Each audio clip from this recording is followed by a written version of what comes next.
Hey everybody, and welcome back for another conversation about blue therapy. We are now halfway in and we're going to be talking all about episode 4. We're going to talk about Dami and her partner, Maria and Viktor. We're going to introduce a new couple to this dynamic, so I'm excited to really get into the meat and potatoes of what's going on with these couples. But first, what we are going to do and introduce myself a little bit for those of you who have just landed to this page for the first time because of, blue therapy, couples counseling, and all of those things. My name is Kasey Scharnett King. I'm a licensed marriage family therapist. I'm a certified sex therapist, trained mediator, and I'm licensed in the states of Texas and Mississippi. What I do in my practice at Lavender Healing Center, I work with couples, individuals, families, and mainly that of, couples and individuals who want to improve the communication and intimacy in their relationship and have the relationship that they desire. Hey everybody, and welcome back to another review on blue therapy. We are now on episode 4, so we are halfway through, and I am really enjoying watching the show, watching the therapist dynamic, the clients, and really the experience, which is not that of regular couples counseling on TV. So we are going to talk about Maria and Viktor. We are going to get into Dami and Jermaine in their second episode. And now we're also going to add a new couple as well to the set. I am so excited to dive in. But first and foremost, if it is your first time landing here, either because of, blue therapy, someone referred you here, just want to say hi to you. Thank you for coming to my channel. My name is Kasey Scharnett King. I'm a licensed marriage family therapist. I'm a certified sex therapist, trained mediator, and I'm licensed in the states of Texas and Mississippi. What I do in my practice, Lavender Healing Center, I work with individuals and couples every single day around relationship dynamics, improving their intimacy, their communication, and the overall quality of their relationship so they can have the one that they desire. And when they have the one they desire, they'll be able to show their own children what that looks like. So the work that I do with couples is definitely multi-generation, because who do we learn from as kids? We learn from the people that we're around. So I love that a couples work because it does trickle down and it's a whole system. You hear me? So that is me and what I do. And let's dive into our couples for the week. Now, we started with Dami and Jermaine and, their second session. And Jermaine told the therapist straight off the bat that he felt ganged up on last session. The therapist actually held really great space for that, and I really appreciate her for doing that. And she mentioned possibly his discomfort of both of them being women. She even highlighted her own whiteness and questioned if that was it for him by her being a white woman and not understanding him. He combated that and said that it really wasn't that. He just felt alone.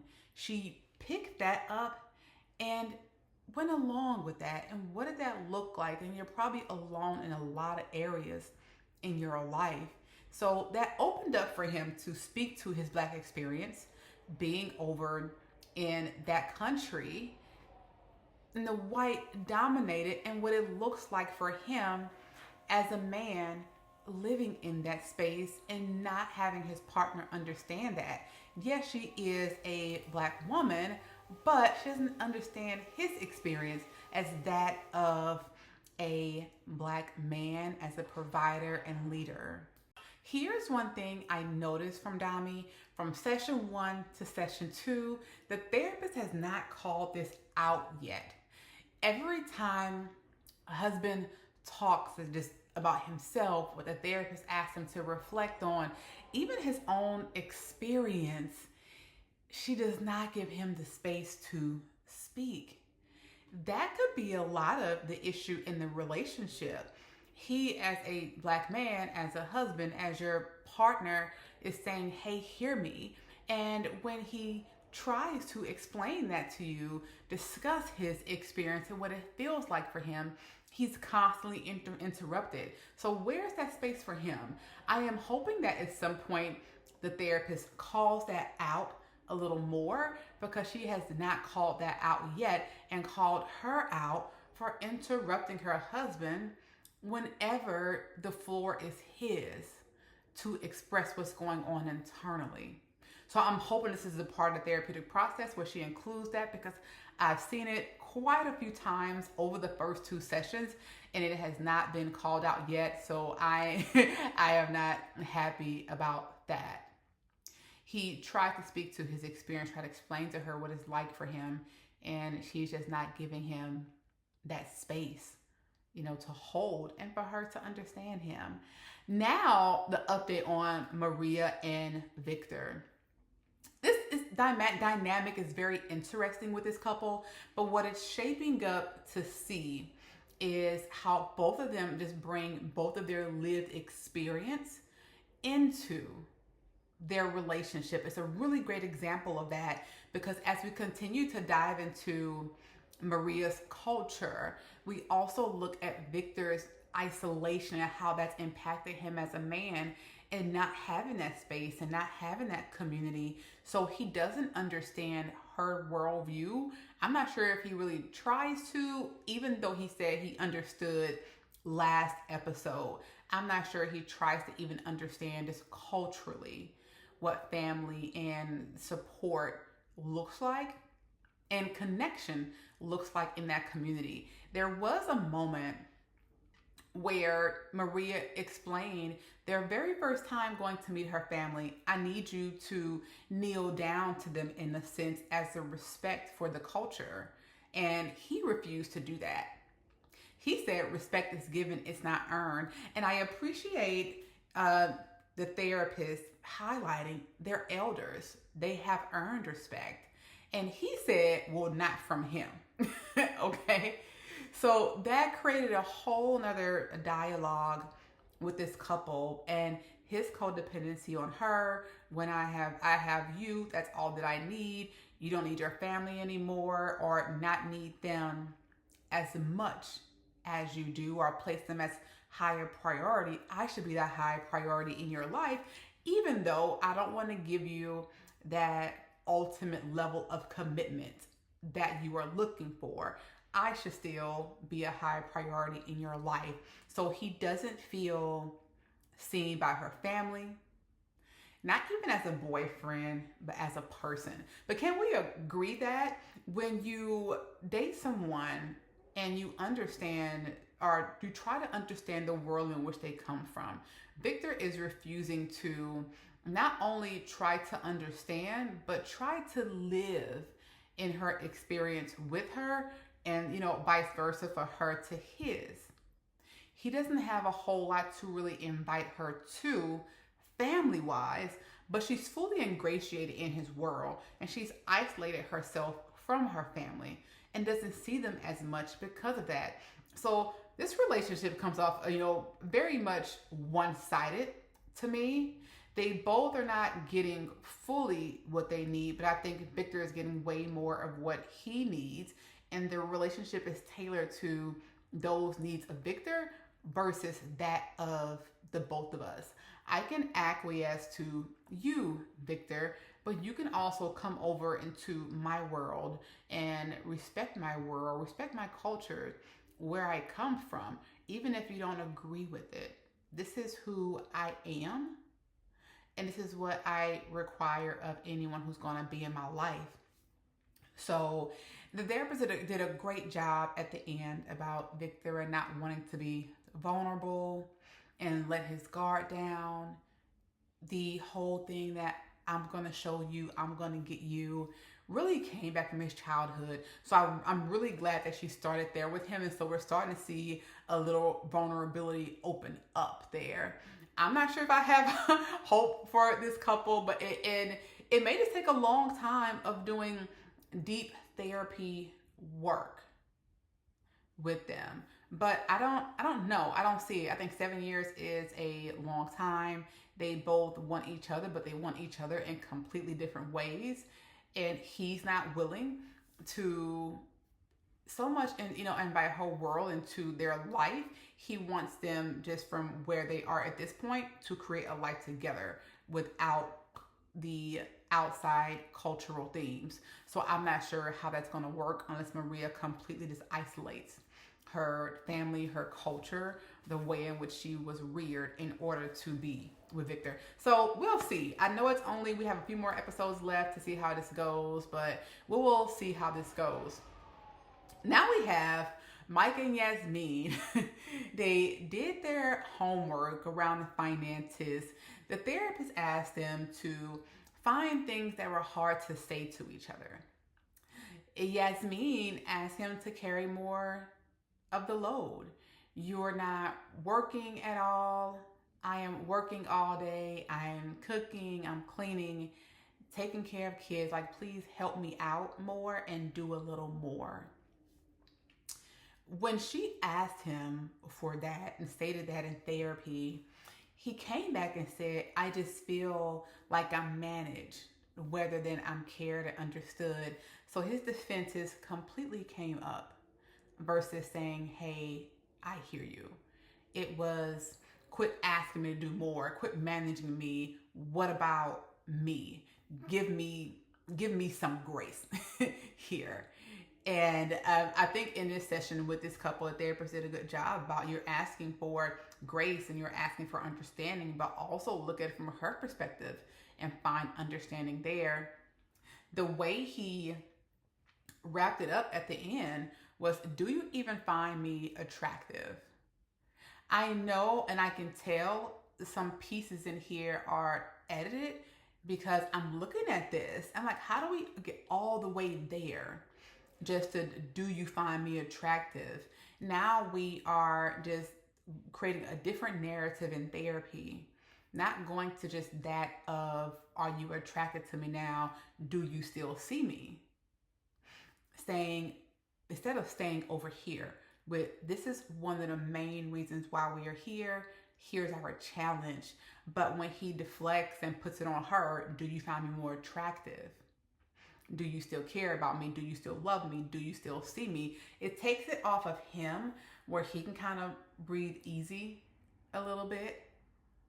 Now we can go to you and put you on a hot seat, because the hot seat is not a comfortable place for me. So, but when you ask to show up and you ask to be allowed to lead, as a leader, you have to accept accountability. You have to accept moments of defeat. You have to allow yourself to be held at the fire a little bit and not always just jump out the gate and ask for grace, not deflect. Take some accountability and just know you're going to be in a hot seat a little while. Let's come to a resolution here.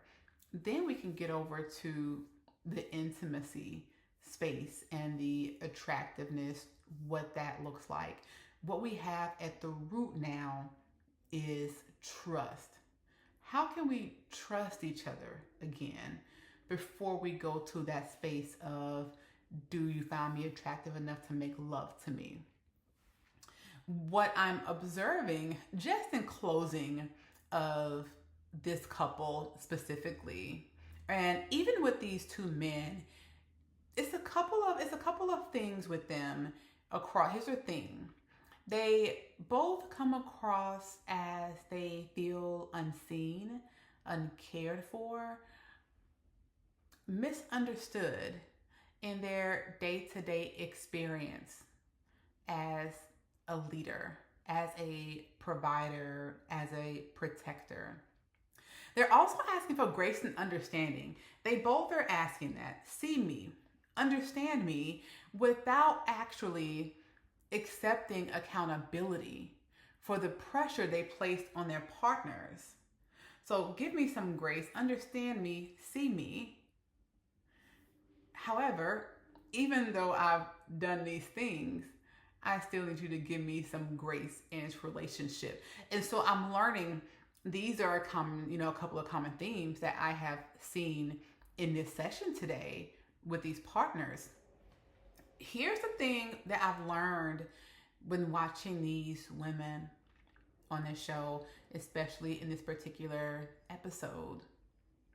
They are natural managers, natural leaders of the relationship. What happens in that though, because there's nothing wrong if that's the role that you fit in. What it does do, however, it keeps up a guard.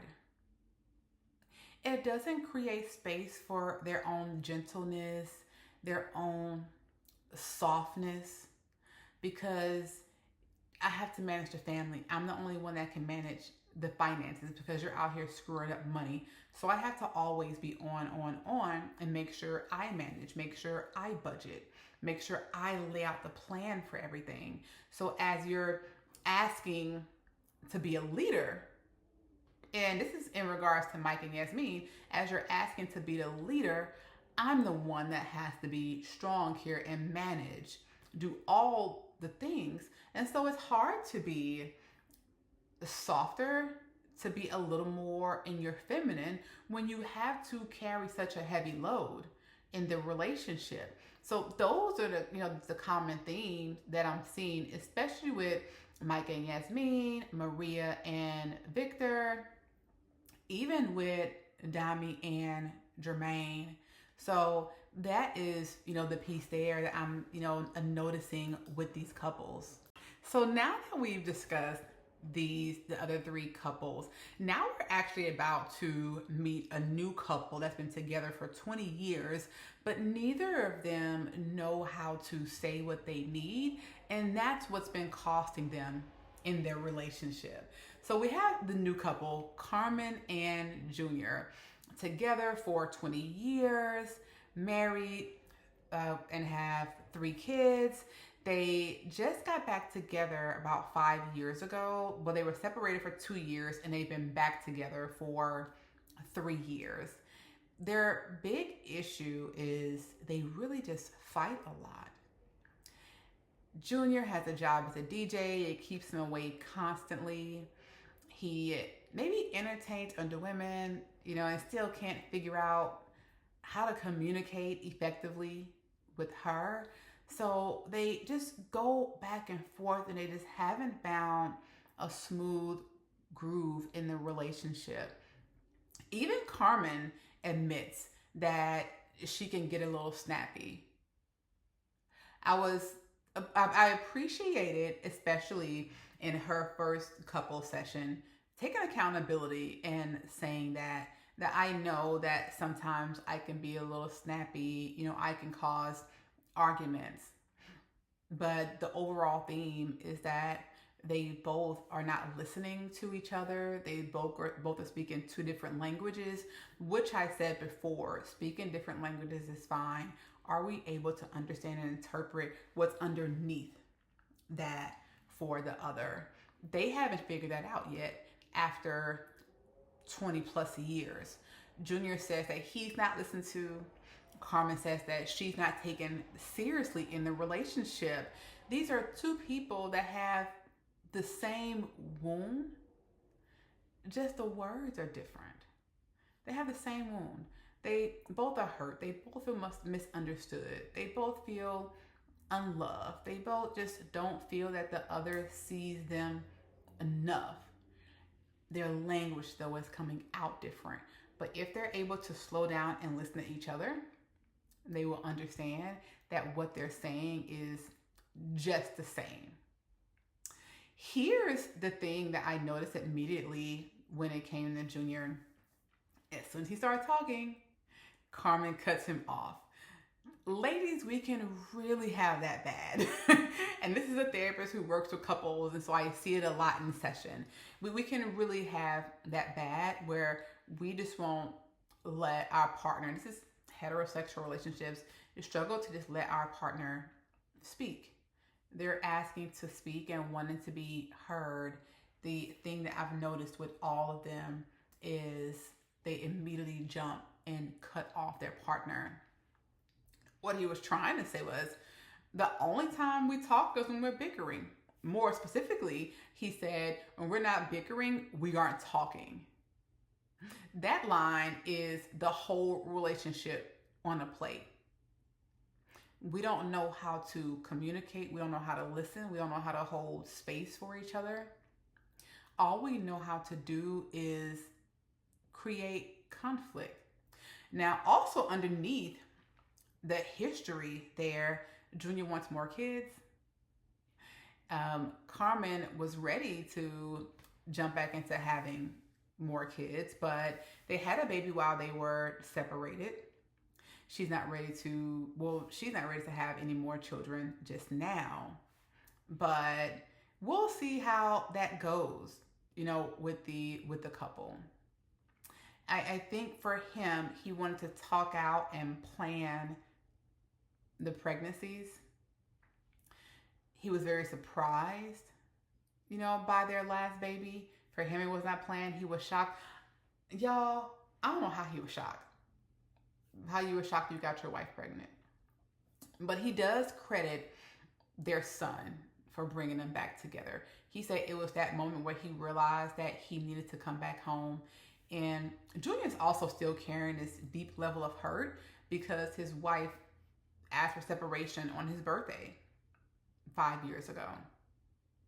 She said they couldn't communicate effectively. We're already talking about the common theme of communication. He's constantly flirting with women in his DMs, but he says he does not believe in divorce. And he doesn't understand why she just won't stop holding on to things. Here's my clinical read on this couple. This is a couple that came back to each other, but never fully processed why they left. And not only did they not process why they left, they never fully processed the emotional breakdown that caused the separation. So they didn't process the separation, but they didn't even process everything that happened before that led to the separation. The separation didn't get the grievance it needed. They didn't get to grieve the separation. It got bypassed by a pregnancy and recommitment. We decided to separate. You hurt me. In that hurt, we're still seeing each other. We're seeing each other. We get sex. We have sex. We have a baby. I'm back home. But nothing was ever resolved. So what they are fighting about now is still probably about what they were fighting about then. So the communication is not that it's just fully broken.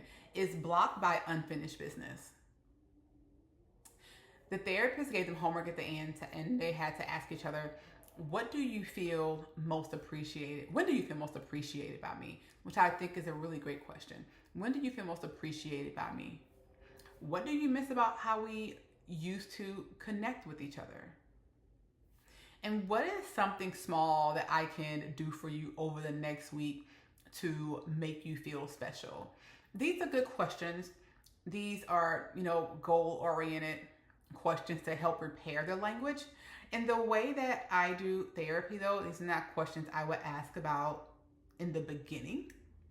I'm not a big proponent for always forcing homework. Homework has to come natural. What we do in therapy, your homework is going to be an extension of the work that we did in therapy. So it's kind of like the building blocks. Here's what we did. You take it with you and you practice it. Here's what we learned. We take it back and you reflect on it. Sometimes things will show up and I'm like, oh, as a matter of fact, here's a good assignment for you. But I don't ever go in a session planning homework. And it comes off with this therapist that sometimes she goes into sessions already with the homework planned. Again, I don't know. It's TV.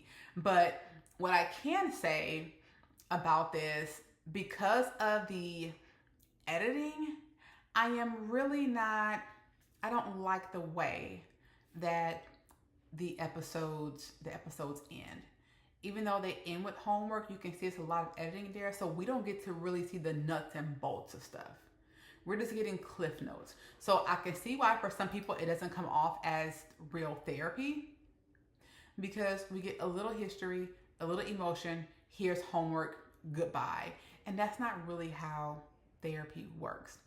Let me know your thoughts on all these couples. Now that we've looked at many of them, today we've talked about Carmen and Jr. We talked about Mike and Yasmin. We talked about Maria and Viktor, Dami and Jermaine. It's a lot of couples in an episode, and these episodes are very short. And so it makes me just wonder how long these sessions are. It's a lot that's, clipped and trimmed so we don't get a full understanding of what's happening there. Then they want to get a good piece of their personal lives after that as well. Not always a big fan of that. It's nice to kind of see it sometimes, but I think it takes up way too much TV time than them actually being in therapy and doing the work. So let me know what you think of these couples. Of all these couples, who are the ones that you feel can actually make it? Who do you feel needs to go ahead and throw this thing away now? Why are we actually even doing this? Why are we still here? So let me know your thoughts about all of these relationships, and what do you hope to see more in this therapeutic process? So that is it in regards to these relationships until we get to episode 5. We are down to our last 4 episodes. And for those of you who have been watching, thank you so much for riding with me on this and being invested in these couples as much as I am, and even in the therapeutic process. So don't forget to like this video. Don't forget to subscribe so you can be notified of when the next video releases. And also, any questions, comments, emails, I will read them out. I will respond to them. You'll see them in the description. And until then, be well. I will see you next time.